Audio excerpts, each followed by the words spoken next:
Hello, welcome to इनफ्लैप। तो आज के इस वीडियो में हम देखेंगे इनफ्लैप सॉफ्टवेयर में कस्टमर्स को हम क्रेडिट में कैसे सेल कर सकते हैं, कहाँ से हम उनका ड्यू अमाउंट देख सकते हैं और कैसे पेमेंट ऐड कर सकते हैं बाद में जब वो कस्टमर हमको पे करे तब। कई बार ऐसा होता है कि बहुत सारे कस्टमर्स हमारे ऐसे होते हैं जिनको हमें क्रेडिट में प्रोडक्ट सेल करना रहते हैं और फिर उसका पेमेंट वो कुछ समय बाद करते हैं। तो हम पॉज स्क्रीन पर आ जाते हैं जो कि हमारी बिलिंग स्क्रीन है। अब सपोज़ कोई कस्टमर आया जिसको हमें क्रेडिट में सेल करना है प्रोडक्ट्स, तो हम वो प्रोडक्ट्स ऐड कर लेंगे बिलिंग स्क्रीन पर। सपोज़ हम 2 प्रोडक्ट्स ऐड कर लेते हैं एग्जांपल के लिए। अब हमको यहाँ लेफ्ट साइड में कस्टमर सिलेक्ट कर लेना है। याद रहे, क्रेडिट सेल करने के लिए कस्टमर सिलेक्ट करना ज़रूरी है। हम वॉक इन कस्टमर पर क्रेडिट सेल नहीं कर सकते हैं। अब जो कस्टमर हमसे क्रेडिट में प्रोडक्ट्स खरीद रहा है वो हमारी कस्टमर लिस्ट में ऑलरेडी है, मतलब कि वो हमारा रेगुलर कस्टमर है।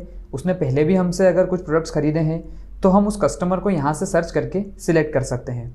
और अगर ये कस्टमर नया है, फर्स्ट टाइम कस्टमर है जिसने पहले हमसे प्रोडक्ट्स नहीं खरीदे हैं, तो हम उनको यहाँ से प्लस बटन पर क्लिक करके ऐड कर सकते हैं। सपोज़ वो एक इंडिविजुअल कस्टमर है तो वो सिलेक्ट कर लेते हैं। अब हमको उस पर्टिकुलर कस्टमर का नेम और मोबाइल नंबर फिल करना रहेगा। ये दोनों मैंडेटरी फील्ड है, बाकी आप ब्लैंक छोड़ सकते हो। सपोज़ हमारे कस्टमर का नाम राहुल है और उनका मोबाइल नंबर फिल कर देते हैं। बस ये दोनों फिल करके सेव पर क्लिक करना है। कस्टमर ऐड हो गया। प्रोडक्ट्स ऑलरेडी बिलिंग स्क्रीन पर है जो उसने परचेज़ किए हैं हमसे। अब कस्टमर को ये प्रोडक्ट्स क्रेडिट में सेल करने के लिए हमको स्क्रीन के लेफ्ट साइड में नीचे दिए गए ऑप्शन क्रेडिट सेल पर क्लिक करना है। क्लिक करते ही ये सेल क्रेडिट सेल में ऐड हो जाएगी उस पर्टिकुलर कस्टमर के लेजर में। अब एक और सवाल ये रहता है कि ये पर्टिकुलर कस्टमर जब हमको कुछ समय बाद पेमेंट करने आता है जो ड्यू अमाउंट है, तो वो अमाउंट हम कहाँ से ऐड कर सकते हैं और ये जो क्रेडिट है हम कहाँ से देख सकते हैं कि इस पर्टिकुलर कस्टमर का कितना क्रेडिट हो गया है। उसके लिए हम चलते हैं कॉन्टैक्ट्स में कस्टमर्स पर। अब यहाँ पर हमारे सारे कस्टमर्स की लिस्ट आ जाएगी। उनका सारा डेटा हम यहाँ से देख सकते हैं। कस्टमर के नाम और कॉन्टैक्ट आईडी के आगे एक्शंस है, उसमें व्यू वाला ऑप्शन सेलेक्ट करके हम उस कस्टमर की सारी इन्फॉर्मेशन देख सकते हैं। उनका लेजर, उनके सारे इन्वॉइसेस, डॉक्यूमेंट्स या नोट्स, पेमेंट्स, कितना क्रेडिट है, कितना अमाउंट ड्यू है उनका, और सारी एक्टिविटीज़, वो सब हम यहाँ से देख सकते हैं। तो अब देखते हैं हम पेमेंट ऐड कैसे कर सकते हैं जो ड्यू है उस पर्टिकुलर कस्टमर का जिनको हमने क्रेडिट में प्रोडक्ट सेल किए थे। तो हम यहाँ पर राइट में सर्च बॉक्स में कस्टमर का नेम सर्च करेंगे।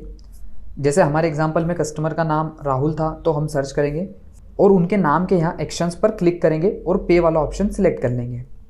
एक पॉपअप ओपन होगा जिसमें कस्टमर की इन्फॉर्मेशन रहेगी पेमेंट से related, total sale, total paid, total sale due, opening balance due. तो जो क्रेडिट हमने दिया हुआ है, जो ड्यू अमाउंट है उस कस्टमर का, वो हमको टोटल सेल ड्यू में दिख जाएगा। अब चूंकि कस्टमर हमको पेमेंट देने आया है उनके ड्यू अमाउंट का, तो हमको यहाँ से पेमेंट मेथड सिलेक्ट करना है, कैश, कार्ड या जो भी पेमेंट मेथड है। डेट सिलेक्ट करना है, बाय डिफ़ॉल्ट करंट डेट रहती है, और बस अमाउंट फिल करना है कि कस्टमर आपको कितना अमाउंट पे कर रहा है।